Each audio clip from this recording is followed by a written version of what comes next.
Тој не се качува по скали, туку по вулкани, и тоа со велосипед. Никола Нишковски е првиот македонец кој го искачи највисокиот вулкан на светот и само 10-тиот човек во историјата што го направи тоа на 2 тркала. Следува приказна која буди восхит и ги поместува границите на можното.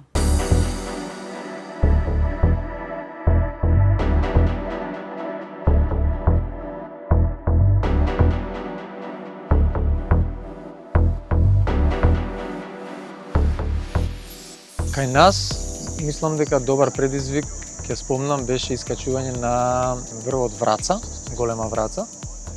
Ретко искачувам врв, барем од она што го гледавме претходно. Нема ни маркација, нема ни патека некоја конкретна и слично, и баш заради тоа може би атрактивно.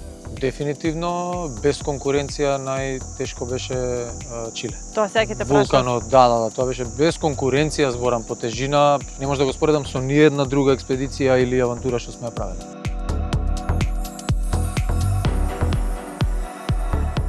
Доста врвови се, поготово тука кај нас, Европа. На страна, можам од старт да ги кажам тоа: Арарат, Килиманџаро, Дамаванд, Етна, Охос дел Саладо. Сега не врв, туку превои, бидејќи вртевме на Хималај една интересна тура, кружна тура. И ред други помали врвчиња попатно, Сан Франциско, Мулас Муертас и така натаму. Тие се врвови по 5 по 6000 метри. Прилично атрактивни, прилично интересни и цело време се прават планови па и за нови.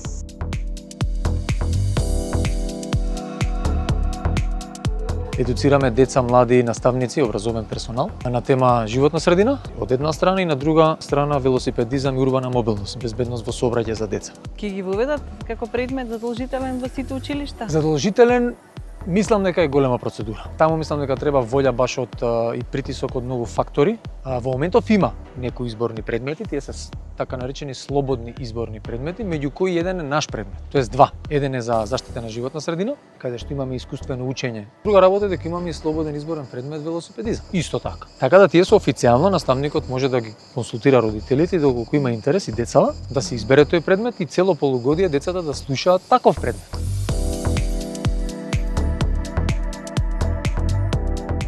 До некаде е, ама не би рекол нешто посебно. Мене пред 10 дена беше, мислам, ми удри кола на пешачки.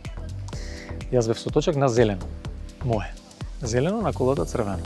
Тука сега е главниот проблем, зашто би рекол дека Скопје е тотално контра велосипедистите, бидејќи автоцентричен град. Што ми ова ќе си оди нели јавно, добро да се спомне дека оној така наречен фамозен проект Safe City и слично што го зборат веќе извесен период, на толку многу прекршоци, на толку многу смрт на улиците, уште не е активен. Ниеден градоначалник не се најде со храброст на Скопје уназад да го реши овој проблем со безбедност во сообраќај. Значи, порано кога немаше велосипедски патеки, еве сега со годините нели се повеќе ги има, дел од нив се навистина добри, дел не се толку добри, меѓутоа ниеден не се најде да рече стоп, ќе санкционираме казни, ќе дадеме предност на велосипед и пешак. Колите нека бидат у втор план.